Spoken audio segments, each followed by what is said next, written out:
ផងដែរល្អខ្លាំងតែជាមួយនឹងការផ្ដៃតែខ្លាំងទេពីឡាយអាទីពីសាក៏មានការបងវាយយកដល់ឲ្យមានបញ្ហាដែរទេជាមួយនឹងវាយសោតឈិមម្ដាយទីជាមួយការបងវាយទៅដល់ពេលលេងបើមកពីពេលលេងអត់មានអ្វីជាមួយនឹងពេលលេងទេនេះស្វែងធ្វើការខំឆ្លើយជាមួយនឹងការដាច់ទៅលើការបាត់ត្រៀមគេទៅលើគូសែនដូចគ្នាបងណាបងគេថាខ្លាយយើងខ្លោចហ្នឹងគឺជា map មួយដែលងាយស្រួលក្នុងការ defend ទី1ទី2បាច់នេះយ៉ាងច្រើនបាទចាឥឡូវស្វាគមន៍អ្នកទាំងអស់គ្នាមកកាន់ការប្រកួតនៅសប្តាហ៍ទី2ដែលគូទី1គឺជាហ្គេមទី2ផងដែររវាង Team Make ប៉ះជាមួយនឹង Pro Esport បាទ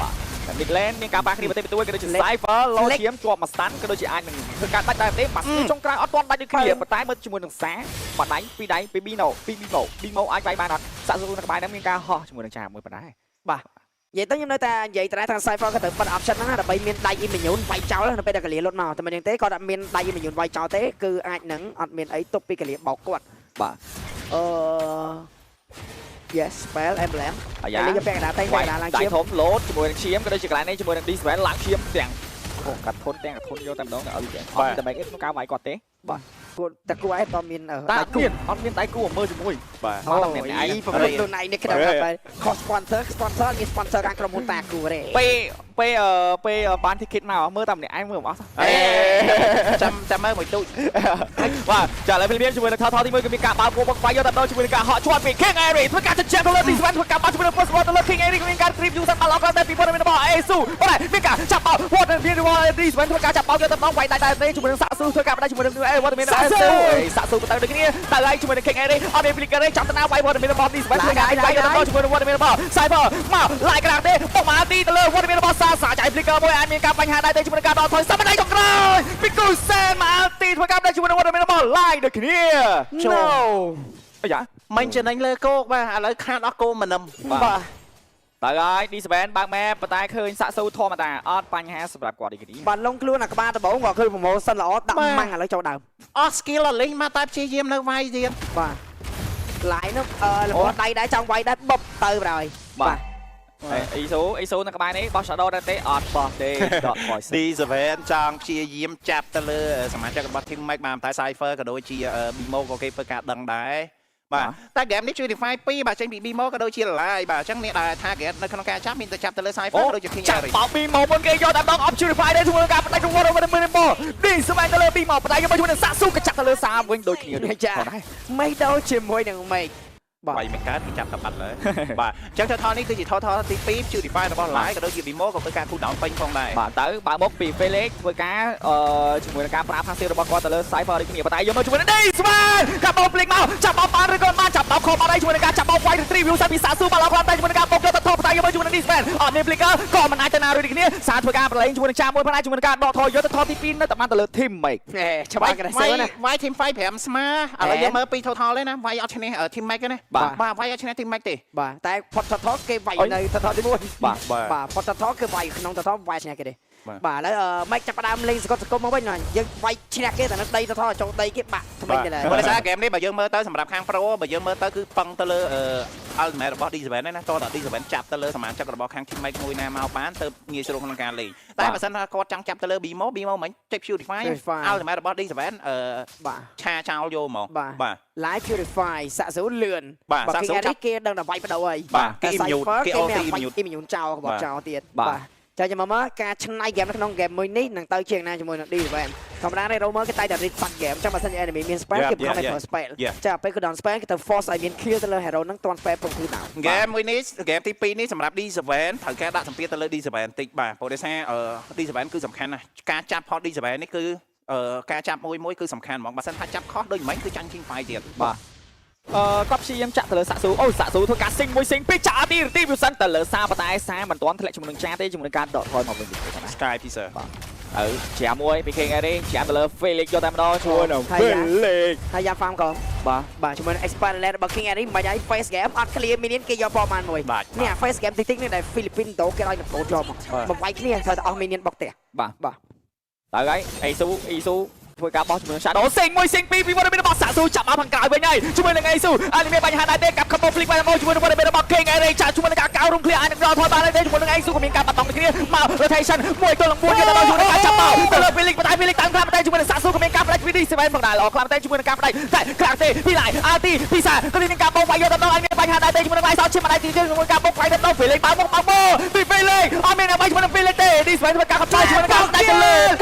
គេទៅលើគូសែនដូចគ្នាបងដែរ ពីនឹងមេឌីអេទៅកាន់គូសែនទីខ្លួននៅតែល្អ front line ពី Philly ទីខ្លួនទោះបីជា gameplay របស់មេនៅក្នុង game នេះហើយជាមួយនឹងជាងដែលចេញមកពី Cypher ល្អយ៉ាងណាក៏ដោយប៉ុន្តែនៅតែមិនអាច sell ជាមួយនឹងសាក់សូវបានទេទៅយកបានដល់ទៅ4 kill នៅក្នុង team fight នេះពី Pro Esports 30 stack ពេញបប wow បាទចេញពីគូសែនការថែបគូសែនមកមិញឈាមគាត់តែឃើញអូយសល់ 20% 30% គូសែនសบายបាញ់បាត់ហើយ ទៅហើយ បាត់មួយបាត់ពីរគូ Cypher បើក skill លេងminuit ផងដែរពី D7 ក៏អត់មានការបោកអីទេបាទ 2K golit បាទអាខៀនលើហើយ 2K golit ហើយឈ្នះ game ទី1ទៀតឥឡូវមិនចាប់ដើមគិតដល់សពីនហ្នឹងណាបាទចេះមើលថាគាត់នឹងអាចខំសាច់ game នេះឲ្យមាំមកវិញដែរទេបាទ game team make ត្រូវទ្រាំធ្វើមិនឲ្យ live មាន item ផ្ទិនបាទ live អត់មាន item ទេបាទការវាយរបស់គាត់វាយគេនៅសល់អត់តមានជាមួយនឹង damage គ្រប់គ្រាន់ក្នុងការផ្ដាច់ទៅលើសមាជិករបស់ខាង Pro បាទប៉ុន្តែ game នេះ Felix ថែងបានដោយសារតែគេយក one shot កបោនឹងទៅបោក Izu អញ្ចឹងឥឡូវជំរឿ game នេះបើសិនជាមានការបោកជាមួយនឹង Felix វិញតើបោកដាច់អត់បាទតែបោកដាច់តែឥឡូវនេះតិចទៀត Felix នឹងចេញ win the crown ចេញអីបោកទៅទេអាលីមាន skill ទី1មាន Flick មាន win the crown គឺអញ្ញាយកមែនទេបាទអញ្ចឹងចាំមើលថានឹងមានការបោក Felix ដែរទេ សៀលមកហើយ D7 ចំទៅណាហក់មួយធ្វើការដកថតបន្តែ King Eddie ជាមួយនឹងការបោកច្រាំងទៅដល់ជាមួយនឹងការចាប់បោកទៅលើ King Eddie ធ្វើការ knock out មើលផងដែរពីសោយបោកបាល់អត់តែជាមួយនឹងការ break មក D7 ក៏ជាសាផងដែរប៉ុន្តែគេទៅលើ King Eddie ចាប់បោកបន្តទៀតពី Asu មានការ shut down ជាមួយនឹងការផ្ដាច់យកទៅដល់ពីប៉ុណ្ណឹងមានរបស់សាក់ស៊ូធ្វើការចាក់មួយចាក់ពីរប៉ុន្តែ Felix មានការដកថយមកវិញផងដែរជាមួយនឹងសាក់ស៊ូមិនអាចទៀតពីការដាំdouble kill ពីគូសែន3ទៅ2អត់មានការបាច់គ្នាដែរទេពី Felix មានការបាល់បុកប៉ុន្តែយកមកជាមួយនឹងគូសែនដូចជាមិនខ្លាចទេនៅក្នុង game មួយនេះ Silent ពីនេះបាច់ខូចប្រាប់របៀបលេងចេះមកចេះរស់យកមក Silent សងខាងពីរយើងដឹង បាទបិសាយ King Eddie កាប់កបោពី Eddie ធ្វើការខ្លាំងទេពី line មិនដៃចង់ខ្លាចជាមួយនឹងវត្តមានរបស់គូសែនធ្វើការចាច់ពីកដល់ធ្វើមកឡោះតែបដៃជាមួយនឹង line ក៏មានការបាត់បង់ដែរបន្តធ្វើអាតមេតបាន god like ទៅលើគូសែនអស់លេងបាទ7-0 60 stack អាពេល1-0ដំបូងហ្នឹងដូចជាអត់មានជាមួយនឹង Sky Pizza ហើយបាទអញ្ចឹងឥឡូវ6 kill នេះមក60 stack បាទខ្លួននេះបាទតែមកអា team fight មុនហ្នឹងដែលឈ្នះស៊ីបាន3 kill ទៅលើ Pro Esports ហ្នឹងដោយសារតែ team fight ដែលចាប់ផ្ដើមមុនហើយ Silent ទាំងពីរណានៅបាទ Silent ទាំងពីរហ្នឹងមកធ្វើតែ team fight ទៅវិញយកមកបាទឥឡូវចេញឲ្យចេញ dominate ហើយបាទសំដួលទៅចាប់បោកវត្តមានរបស់ Cypher មុនគេយកទៅជាមួយនឹងការបោកផ្ដាច់ Legendary ពីគូសែនលោមនេះគឺបានទៅលើ team Pro Esports ឥឡូវសំដួលខ្ញុំនៅតែដដែលតើបើសិនជាបានបោក Felix បោកទៅអត់ឥឡូវ Felix ក៏មាននេះគ្នា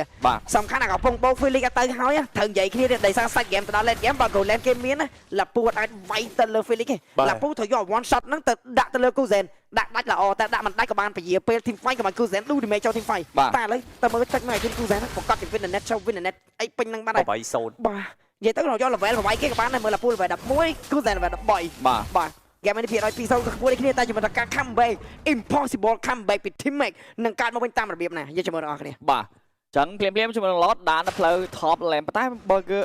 claim មកជាមួយនឹង team គាត់អត់មានទេពីគូសែនប៉ុន្តែ team បន្ទាប់អូកងអត់តែទិញ win គ្នាផងដែរ200ច្រើនគឺពួក X បាទដល់អានេះពិសាធ្វើការដេញជាមួយនឹងការអត់ឲ្យ top T1 turret នៅខាងផ្លូវ mid lane ទេប៉ុន្តែ D7 ក៏នៅក្បែរនឹងដូចគ្នាឡាពូមែនបាទខ្ចីទៅហើយប្រេចូលឬមិនចូលអត់ចូលដូចគ្នាប៉ុន្តែចលោអត់មាន minion បាទ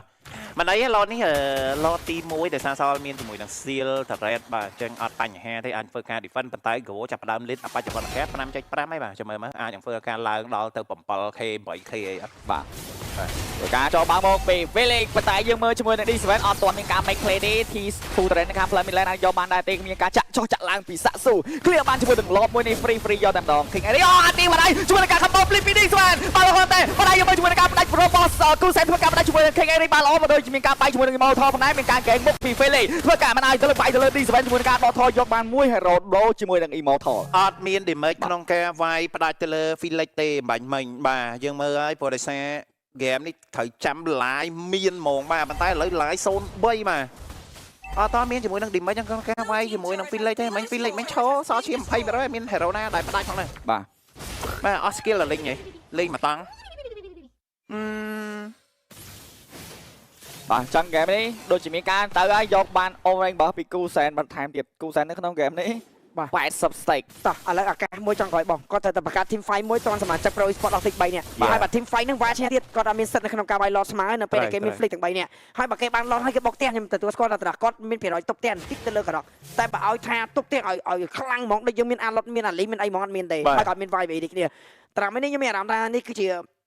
ប្លោះមួយចង់ក្រោយដើម្បីរកបន្ទុកនឹង comeback game មកវិញហើយយកលត់ឲ្យបានតែបើសិនគាត់បាន fight អត់ទេ បាទ check map ឃើញ Felix ដឹងកន្លែងនេះនៅសល់2ម៉ោងក៏ជា live អាចទៅមុខដែរទេជាមួយនឹង One របស់ Cypher ធ្វើការ cover ជាមួយនឹងការអត់ឲ្យចូលទៅទេប៉ុន្តែយកមកជាមួយនឹង Felix តាំងខ្លាំងមែនទេអាទីជាប់ RP ដល់រីមានការបោកវាយដល់ពី King ធ្វើការហក់អាទីប៉ុន្តែអត់ទាន់មានការប្រើដកថយទេជាមួយនឹងការបន្ត skill ពីសាដូចនេះបាទ បាច់វាយគេវាយមុន យើងឃើញរូបភាពហ្នឹងមិញមួយ Felix នៅ1 4ហ្មងគេដូចនៅដូចយន់សងខាងអញ្ចឹងឆ្វេងស្ដាំលើក្រោមបាទអត់មានអ្នកវាយសុកចិត្តអត់វាយហ្មងដើរកិច្ចចេញបាទ អូចោលចូលក្បួនសឹកបើឆាយឆាយតោះ make មក team fight ធ្វើរឿងមក ចូលបើមកទៀតហើយពេល Felix បាទទៅធ្វើការ check map ជាមួយនឹង Cypher ដូចគ្នា ខ្ញុំចង់ដឹងនេះ Felix មាន Winter Crown នៅអត់តបាននេះចង់ដឹង Felix គាត់មានជាមួយនឹង Winter Crown អត់បើ Winter Crown ទៀតអូយ យេ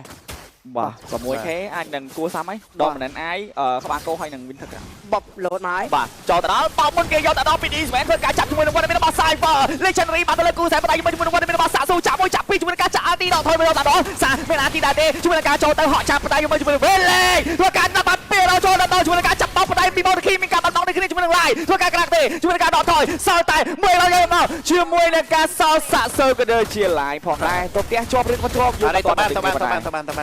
មានមកតែមិតមកវេវឯង បាទ មកខាងក្រោម មកដូចគ្នា តែ Cypher ការហើយ Cypher ការហើយអាចដាច់ពីផ្លូវបាទអាចដាច់ពីផ្លូវ ទៅហើយបើក map ពី D7 មានបើកដែរទេ D7 មានជាមួយនឹងបោកប្រយ័ត្នប្រយែងទេជាមួយនឹង One មានរបស់ Live មានជួយរវាយនេះគ្នាប៉ុន្តែយកមកជាមួយនឹង K3 នៅខាង Club បន្តំលែងក៏មានការយកបានផងដែរពី One មានរបស់ Team Pro Esport បាទយកបានជាមួយនឹង Lot បើកជាមួយនឹងការបោះវល់មួយប៉ុន្តែមានការបោកទីទេពី Cypher មាញ់ Cypher ទៅលមាស់ជើងជី Cloud ហើយទៀតអញ្ចឹងគាត់អត់មាន Cloud ហ្នឹងចូលទៅ flank ទៅ backstage គឺ down side 5មួយទៀតខ្ញុំចង់ mention មួយឃើញនៅពេលដែល D7 លូតបោកទៅលើការ៉ុករបស់ Cypher ពេលហ្នឹងឃើញបោកបានដែរបើសិននៅហ្វីលីពីនគេបិទ option 5ហ្នឹងបើសិនឃើញកលាឡើងល្មេគេចុចវាយ passive ចោលយកមកដើម្បីខ្លួនយើងបាន immune អញ្ចឹងពេលហ្នឹងបើសិនជាកលាមកយើងវាយមកទី1ឲ្យខ្ទមអញ្ចឹងបោកមកទីយើងអ្នកស៊ីកលាវិញបាទអាបន្តិចហើយដែលធ្វើឲ្យ face off roamer អ្នកដែលគេបកកាយវិភាគគឺគោចកោះថ្មិចឲ្យ roamer យើងធំជាង roamer គេបាទចាំលៀមអាទីពីសាប៉ុន្តែមានការបោះវល់ផ្ដាច់ជាមួយនឹងអាទីបាល់ឡូខ្លាំងតែពី Cypher មានការបោះ shadow ពីអេស៊ូបាទទី3ចាប់បោកយកតាណូពី Cypher មានអាទីដែរទេមានការអាទីក៏អត់បាច់ដែរជាមួយនឹងការផ្ដាច់ពីគូសែនប៉ុន្តែយើងមានជាមួយការបោកមកវិញផ្នែកពី B មកទៅលើ D7 មានបោថអានេះមានការតែងជាមួយនឹង Winter Crown ដែរទេពី One មានរបស់ D7 នៅរត់បានដូចគ្នាជាមួយ King Eric មានការបាត់បង់មួយដែរពីគូសែនប៉ុន្តែគូសែនធ្វើការតែងបាច់គ្រប់គេតាណូត្រីបកាក៏បានទៅលើគូសែនក៏ដូចជាចេញជំនះ2-0ក៏បានទៅលើ Pro Esport អត់ពាក់ ដល់មួយណាក៏មាន បាទ helmet